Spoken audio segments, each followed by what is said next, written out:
Welcome, my Mercurial mercenaries. Warning, this video is certainly not essential viewing. Feel free to skip. I'm still ill, can't hear properly, can't do a listen through to any music. I thought we'd do a read through, a first read through of an album. We are going to, my Mercurial mercenaries, read through. And this is gonna be difficult, I can tell you right now.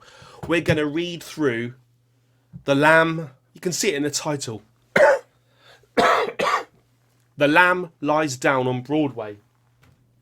Now, this is the double album by Genesis. Peter Gabriel wrote the plot for this concept album on the inside sleeve, and this is the plot that Phil Collins to this day still is proud to say that he has never read. A member of the band that played this music on this album has never read. I think, right, honestly, there's a chance that no one in Genesis, including Peter Gabriel, has ever read this. Copyright Peter Gabriel 1974, written by Peter Gabriel in 1970. There's a lot of writing here. Should we just get on with it?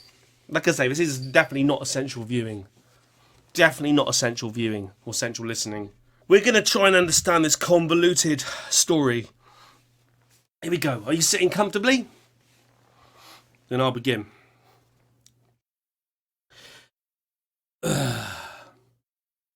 Keep your fingers out of my eye. While I write, I like to glance at the butterflies in glass that are all around the walls.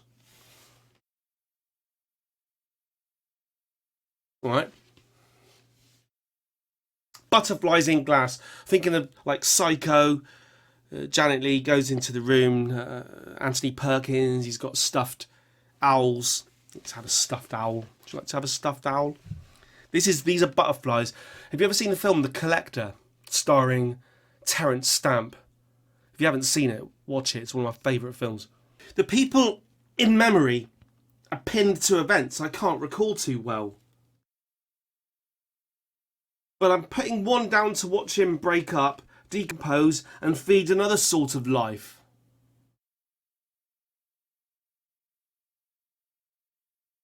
The one in question, perhaps I should do like more of a Richard Burton type voice, or an Orson Welles.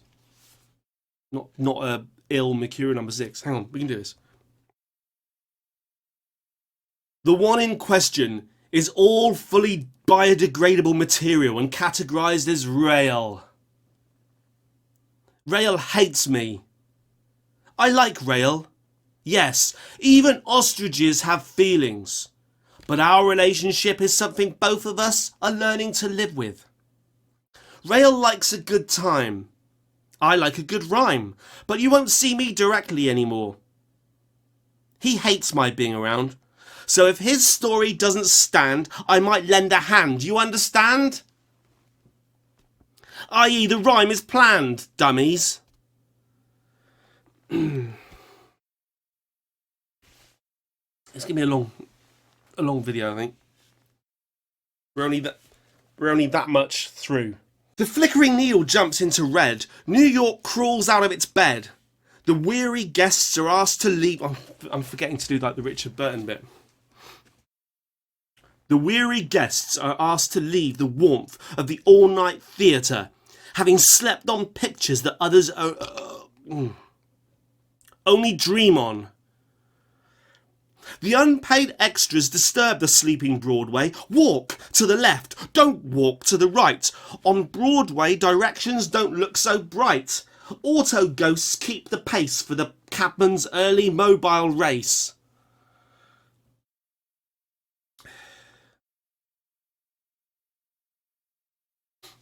Enough of this. Our hero... more of an Orson Welles. Enough of this. I don't know what sort of accent I'm doing there. Enough of this. Our hero is moving up the subway stairs into daylight.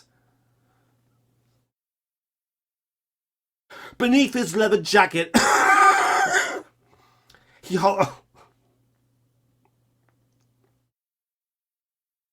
Beneath his leather jacket, he holds a spray gun. which has left the message Rael, R-A-E-L, in big letters on the wall leading underground. It may not mean much to you, but to Rael, it is part of the process going towards making a name for yourself. When you're not even a purebred Puerto Rican, the going gets tough and the tough gets going. So he's not, so Rael, who's the star of the story, the protagonist, he's not even a purebred Puerto Rican, but he has, I'm still doing the voice, I should just quit the voice when I'm just talking to you. So Rael, he's not a pure blood Puerto Rican, but he has spray painted his name in big letters as he walks up from the subway into the sunshine. Right. Okay. With casual sideways glances along the wet street, he checks the motion in the steam to look for potential obstruction. Seeing none, he strides along the sidewalk, pavement, past the drugstore, chemist, with iron guard being removed to reveal the smile of the toothpaste girl, past the night ladies and past patrolman Frank Lenovich, brackets, 48, married, 2 kids, close brackets, who stands in the doorway of the wig store. The wig store.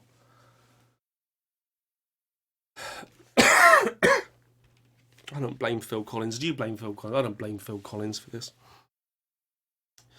Patrolman Lenovich looks at Rael in much the same way that other patrolmen look at him. And Rael only just hides that he is hiding something. Meanwhile, from out of the steam, a lamb lies down.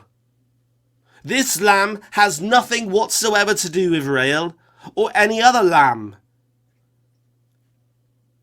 It just lies down on Broadway. So Rael comes out of the thing and spray R-A-E-L out into the sunshine. Patrolman Lenovich looks at him and Rael looks across, sees a lamb. It's a bit odd, but a lamb is lying down on Broadway. I can picture Broadway. You got New York City and all the streets are doing that, like that. But Broadway kind of swoops down at a weird angle like that. And the lamb is lying. The seal is lying on Broadway. The lamb. It's going to be a long video because we've only got to there.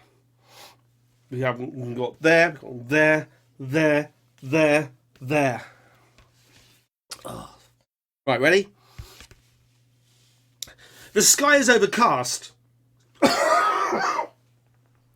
And as Rael looks back, a dark cloud is descending like a balloon into Times Square. Okay.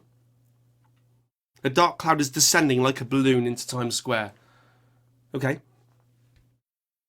It rests on the ground and shapes itself into a hard-edged flat surface, which solidifies and extends itself all the way east and west along 47th Street and reaches up to the dark sky. As the wall takes up its tension, it becomes a screen, showing what had existed in 3 dimensions on the other side just a moment before. I get it. So this cloud becomes a screen, and then the screen shows what was behind it in 3 dimensions. So therefore the screen now, like the James Bond car with the cameras that film like behind it and then project what's filmed behind it onto the front of it, so it looks like it's invisible. So it looks like the screen's not there. The screen's not there anymore. The screen's not there anymore. The image flickers and then cracks like painted clay. Okay, that didn't last long, did it? That didn't last long. And the wall silently moves forward, absorbing everything in its path. The unsuspecting New Yorkers are apparently blind to what is going on, so only Rael can see this.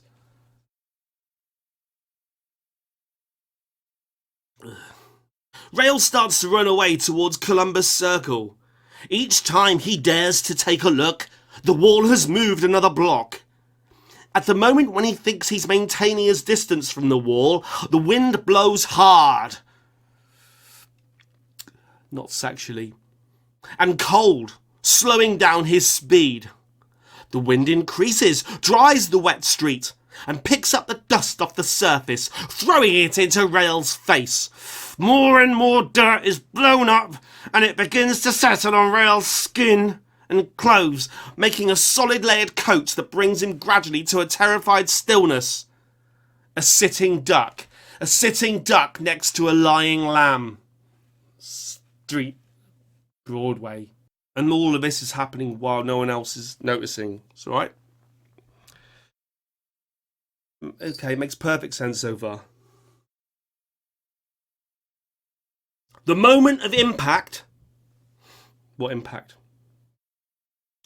I suppose the thing's still coming towards him, yeah?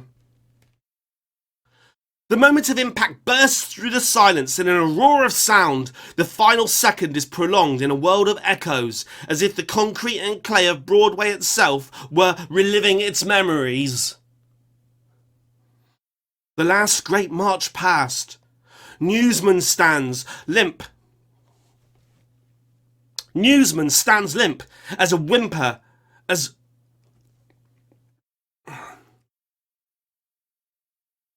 Newsman stands limp as a whimper as audience and event are locked as one. Bing Crosby coos.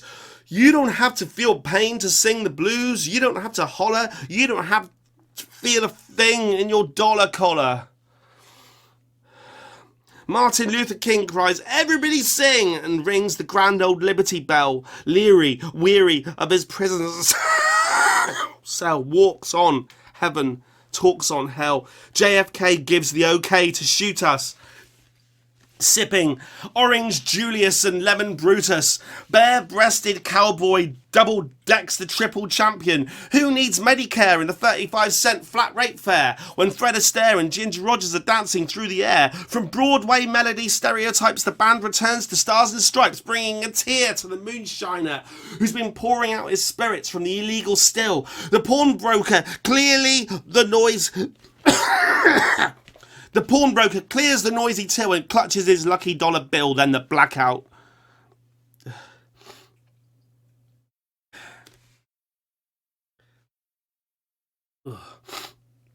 Rael regains consciousness. In some musky half-light, he is warmly wrapped in some sort of cocoon. The only sound he can hear is dripping water, which appears to be the source of a pale flickering light.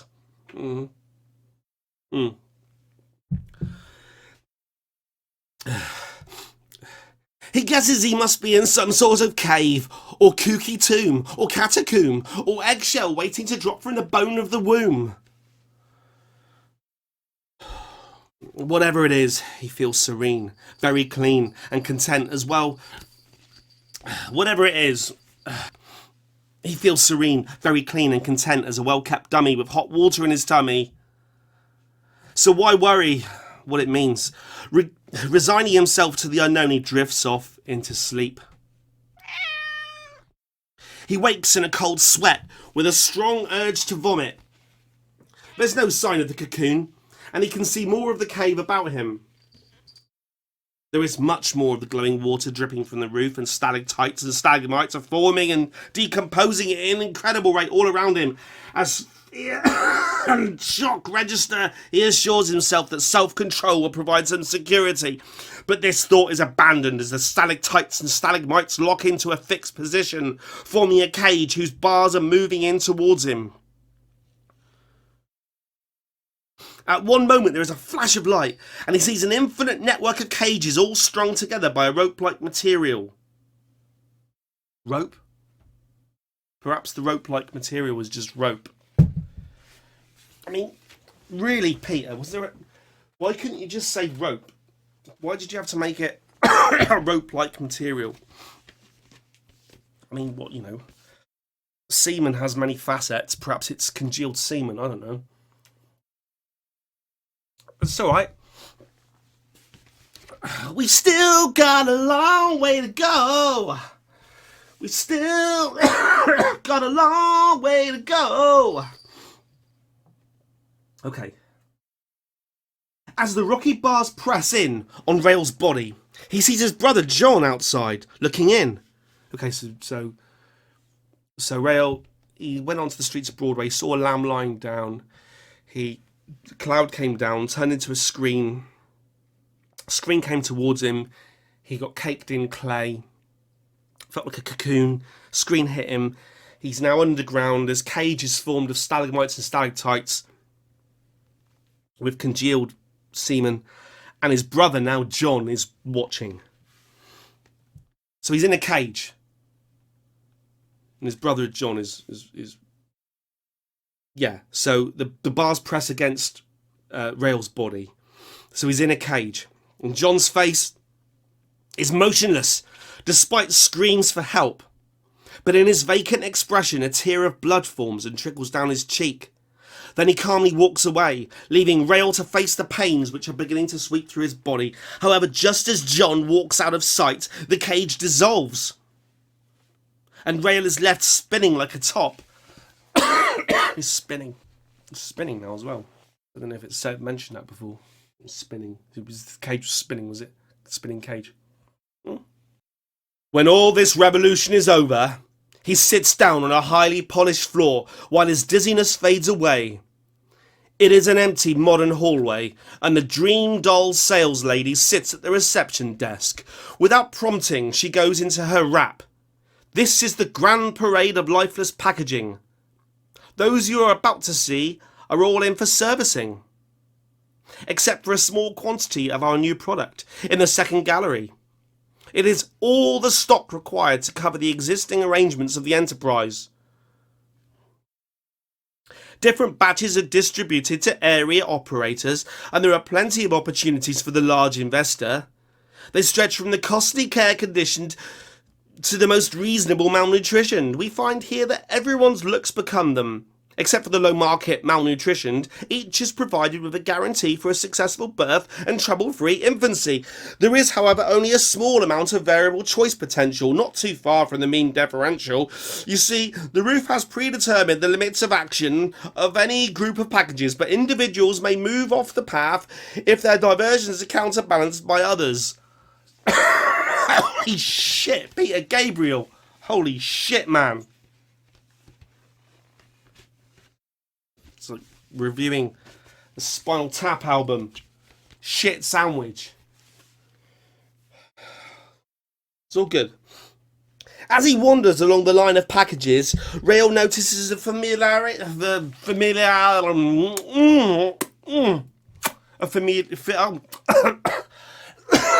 I'm trying to say familiarity. Start that again. I'll do better than that. Imagine I'm on Jackanory. As he wanders along the line of packages, Rael notices a familiarity in some of their faces. He finally comes upon, not sexually, I hope. I don't know. The mind of Peter Gabriel. He finally comes upon some of the members of his old gang and worries about his own safety. Running out through the factory floor, he catches sight of his brother John with a number 9 stamped on his forehead. No one seems to take up the chase, and with the familiar faces fresh in his mind, he moves into a reconstruction of his old life above ground. Too much time was one thing he didn't need, so he used to cut through it with little speed. He was better off dead than slow in the head. His mama and papa had taken a ride on his back, so he left very quickly to join the pack. Only after a spell in Pontiac Reformatory was he given any respect in the gang. Now, walking back home after a raid, he was cuddling a sleeping porcupine. That night, we only got to there. I know. That night, he pictured the removal of his hairy heart, and to the accompaniment of very romantic music, he watched it being shaved smooth by an anonymous stainless steel razor. The palpitating cherry red organ was returned to its rightful place and began to beat faster, and it led our hero counting out time through his first romantic encounter. He returns through his mixed-up memories to the passage he was previously stuck in. This time he discovers a long carpeted corridor. The walls are painted in red ochre, and are marked by strange insignia. Some looking like a bullseye, others of birds and boats. Further down the corridor he can see some people, all kneeling, with broken sighs and murmurs they struggle in their slow motion to move towards a wooden door at the end. Having seen only the inanimate bodies in the grand parade of lifeless packaging, Rael rushes to talk to them. "What's going on?" he cries to a muttering monk, who conceals a yawn and replies, "It's a long time yet before the dawn." A sphinx-like crawler calls his name, saying, "Don't ask him, the monk is drunk. Each one of us is trying to reach the top of the stairs. A way out will await us there." Not asking how he can move freely, our hero goes boldly through the door. Behind a table loaded with food is a spiral staircase going up into the ceiling. Oh, holy shit. At the top of the stairs, he finds a chamber. It is almost a hemisphere with a great many doors. All the way around its circumference, there is a large crowd huddled in various groups. From the shouting, Rael learns there are 32 doors, but only one that leads out. Their voices get louder and louder until Rael screams, "Shut up!" There is a momentary silence.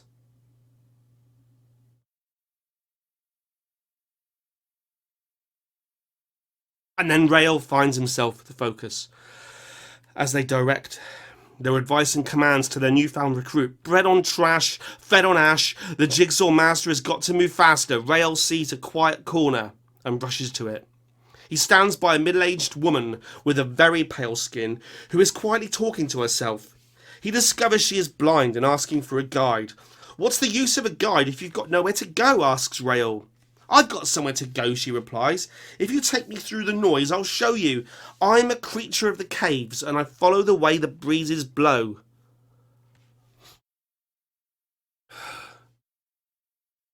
He leads her across the room, and they leave the crowd, who dismiss their departure as certain to fail. When through the door, the woman leads Rael down the tunnel. The light of the chamber soon fades, and despite her confident step, Rael often stumbles in the darkness. After a long walk, they arrive in what Rael judges to be a big, round cave. And she speaks a second time, asking him to sit down. It feels like a cold stone throne. "Rael, sit here. They will come for you soon. Don't be afraid." And failing to explain any more, she walks off. He faces his fear once again. A tunnel is lit up to the left of him, and he begins to shake. As it grows brighter, he hears a non-metallic whirring sound. The light is getting painfully bright, reflecting as white off the walls until his vision is lost in a sort of snow blindness. He panics, feels around for a stone, and hurls it at the brightest point. The sound of breaking glass echoes around the cave. As his vision is restored, he catches sight of two golden globes, about 1 foot in diameter, hovering away down the tunnel. When they disappear, a resounding crack sears across the roof, and it collapses all around him. Our hero is trapped once again. This is it, he thinks, failing to move any of the fallen rocks. There's not much spectacle for an underground King Creole. As he walks through the gates of Sheol. Rhymes, doesn't it? Gabriel's trying to do a lot of rhyming. Let's read that sentence again. Imagine we're Peter Gabriel doing it. There's not much spectacle for an underground Creole as he walks through the gates of a Sheol. I would have preferred to have been jettisoned into 1,000 pieces in space, or filled with helium and floated above a mausoleum. This is no way to pay my last subterranean homesick dues. See what he's done there? Homesick dues. Bob Dylan, Subterranean Homesick Blues. Peter Gabriel, Subterranean Homesick Dues. Pay your dues, sing your blues. Anyway, I'm out of the hands of any pervert embalmer doing his interpretation of what I should look like, stuffing his cotton wool in my cheeks. Marlon Brando style, Godfather. Exhausted by all his... I'm not fucking surprised he's exhausted, my mercenaries. Exhausted by all his conjecture, our hero gets the chance in a lifetime to meet his hero, Death. Fancy your hero being Death.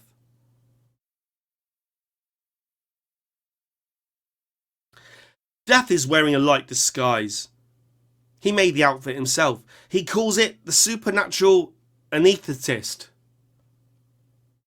Death likes meeting people and likes to travel. Death approaches Rael with his special canister, releases a puff, and appears to walk away content into the wall.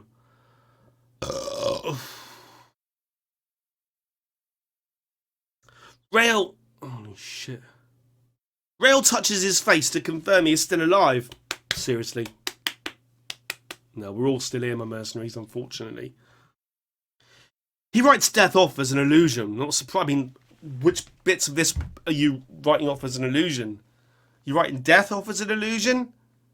There's stalactites or stalagmites in the cage. Mm. Bloody hell. Ray of sunshine. 4%. That's 4%. Right. Shh. Shh. He writes Death off as an illusion, but notices a thick, musky scent hanging in the air, like a teenage boy's bedroom. He moves to the corner where the scent is strongest. I advise against that. Always take yourself away from the strong, musky scent. This is a schoolboy error here on Rael's part. He moves to the corner where the scent is strongest, discovering a crack in the rubble through which it is entering. He tries to shift the stones and eventually clears a hole large enough to crawl out of. The perfume is even stronger on the other side, and he sets off to find its source. With a newfound energy, he finally reaches a very ornate pink water pool. Don't drink the pink water. Don't eat the yellow snow. It is lavishly decorated with gold fittings. I'm doing that on my hand. Keep that going through the whole video now. Continuity. The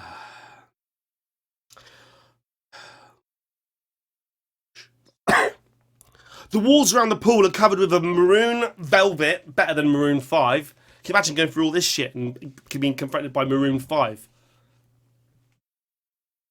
You can move like Jagger. I'll make you move like Jagger, boy. The walls around the pool are covered with a maroon velvet, up which honeysuckle is growing. From out of the mist on the water comes a series of ripples. 3 snake-like creatures are swimming towards Rael. Each reptilian creature has the diminutive head and breasts of a beautiful woman. Okay. Reptilian creatures with the head and breasts of a beautiful... Not an average woman, a beautiful woman. His horror gives way to infatuation as their soft green eyes show their welcome. The Lamia, remember that song? The Lamia invite him to taste the sweet water, and he is quick to enter the pool.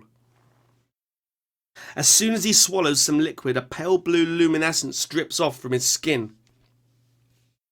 The Lamia lick the liquid, very gently as they begin. With each new touch, he feels the need to give more and more. They knead his flesh until his bones appear to melt. Holy shit. And at a point at which he feels he cannot go beyond, they nibble at his body, taking in the first drops of his blood. Their eyes blacken and their bodies are shaken. Distraught with helpless passion, he watches as his lovers die. In a desperate attempt to bring what is left of them into his being, he takes and eats their bodies and struggles to leave his lover's nest. Leaving by the same door from which he had come in, he finds some sort of freak's ghetto on the other side. When they catch sight of him, the entire street of distorted figures burst into laughter. One of the colony approaches him. He is grotesque in every feature, a mixture of ugly lumps and stumps. His lips slip across his chin as he smiles in welcome and offers his slippery handshake. Be fair, Happens to me quite a lot. Sweaty hands. I mean, I don't want to be. I wouldn't necessarily sound grotesque in every feature, but you know, you play the hand you dealt, I suppose.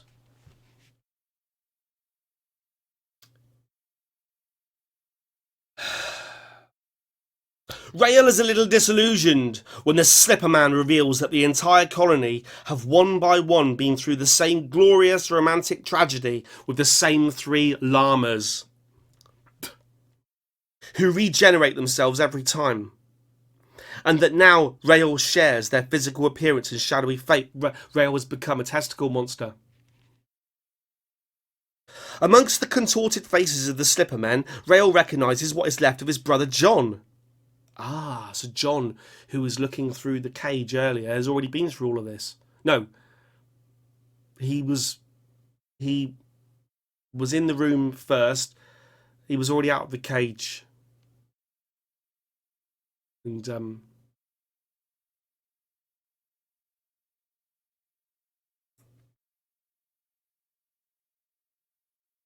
they hug each other.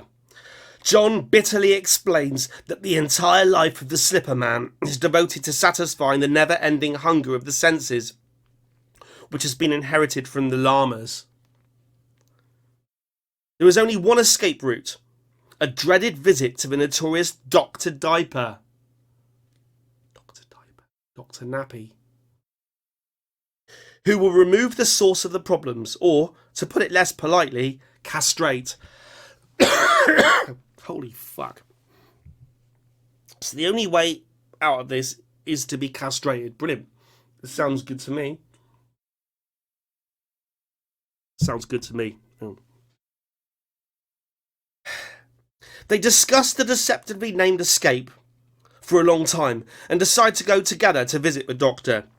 They survive the ordeal and are presented with the offensive weapons in sterile yellow plastic tubes with gold chains. People usually wear them around their necks, said the doctor, handing them over. I mean, honestly. So now, being castrated. So they're wearing... so it is John went as well, did he? Did John go as well? It says they. Rael reckons what's left of his brother John. They hug each other. John bitterly explains. There's only one escape route. Okay, who knows what. So you have to wear your testicles around your neck. Okay. Right. They survive the ordeal and are presented with the offensive weapons in sterile yellow plastic tubes with gold chains. People usually wear them around their necks, said the doctor, handing them over. The operation does not necessarily exclude use of the facility again for short periods, but of course, when you want it, you must provide us with considerable advance warning. As the brothers talk themselves through their new predicament, a big black raven flies into the cave, swoops down, grabs Rael's tube right out of his hands, and carries it up into the air in his beak. A bloody raven has stolen Rael's testicles. This isn't good, is it? You know, you're experiencing this at the moment. You're going to be like, well, I'm not sure about this. This isn't the outcome I wanted. Rael calls for John to go with him, and he replies, I will not chase a black raven with your testicles. Down here you must read and obey the omens. There's disaster where the raven flies. I mean, yeah, there is, isn't there? They're ravens in this story are testicle stealers. You get magpies like going after shiny objects, but this is something else. So once more, John deserts his brother as John fucks off. Brilliant. Just brilliant. The bird leads Rael down a narrow tunnel. He seems to be allowing him to keep at a close distance. But as Rael thinks he might almost catch hold of the bird, the tunnel opens and finishes at an enormous subterranean ravine. Casually, the raven drops his precious load into the rushing waters at the bottom. It's enough to drive a poor boy raven mad. Seeing the dangers of the steep cliff, our courageous hero stands impotent and glowers. He follows a small path running along the top and watches the tube bobbing up and down in the water as the fast current carries it away, watching his testicles get down the river. However, as he walks around a corner, Rael sees a skylight above him, apparently built into the bank. Through it, he can see the green grass of home. Well, not exactly, but he can see Broadway. His heart, now a little bristly, so the hairs are growing back on his heart, is shaken by a surge of joy, and he starts to run, arms wide open to the way out. At this precise point in time, his ears pick up a voice screaming for help. Someone is struggling in the rapids below. It's John, his brother, who's fucked off twice. He pauses for a moment, remembering how his brother had fucked off twice. Then, the window begins to fade. It's time for action. He rushes to the cliff and scrambles down the rocks. It takes him a long time to get down to the water, trying to keep up with the current at the same time. As he nears the water's edge, he sees John losing strength. He dives down into the cold water. At first, he is thrown onto the rocks and pulled under the water by a fast-moving channel, which takes him right past John downriver. Rael manages to grab a rock, pull himself to the surface and catch his breath. As John is carried past, Rael throws himself in again and catches hold of his arm. He knocks John unconscious, and then locking themselves together, he rides the rapids into the slow-running water where he can swim to safety. But as he hauls his brother's limp body onto the bank, he lies him out and looks hopefully into his eyes for a sign of life. He staggers back in recoil for staring at him with his eyes wide open. It is not John's face, but his own. Rael cannot look away from those eyes, mesmerised by his own image. In a quick movement, his consciousness darts from one face to the other, then back again, until his presence is no longer solidly contained in one or the other. In this fluid state, he observes both bodies outlined in yellow. He's sort of looking down on himself at the moment. He's looking down on himself, like an out-of-body experience, and he can see himself saving his brother, but his brother is himself.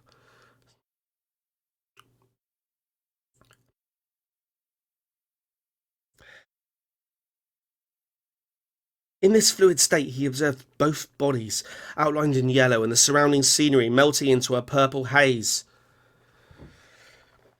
With a sudden rush of energy up both spinal columns, their bodies as well finally dissolve into the haze. All this takes place without a single sunset, without a single bell ringing, and without a single blossom falling from the sky. Yet it fills everything with its mysterious, intoxicating presence. It's over to you.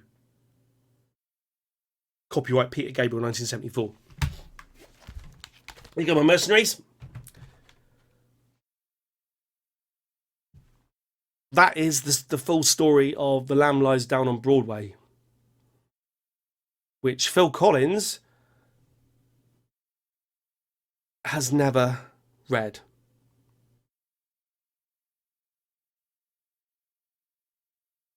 I think I have more respect for Phil Collins now. And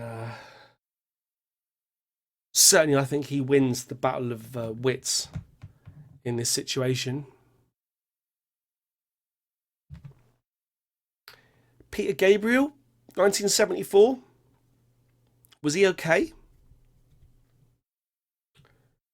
Thank you. Let me know what you think about the story of The Lamb Lies Down on Broadway.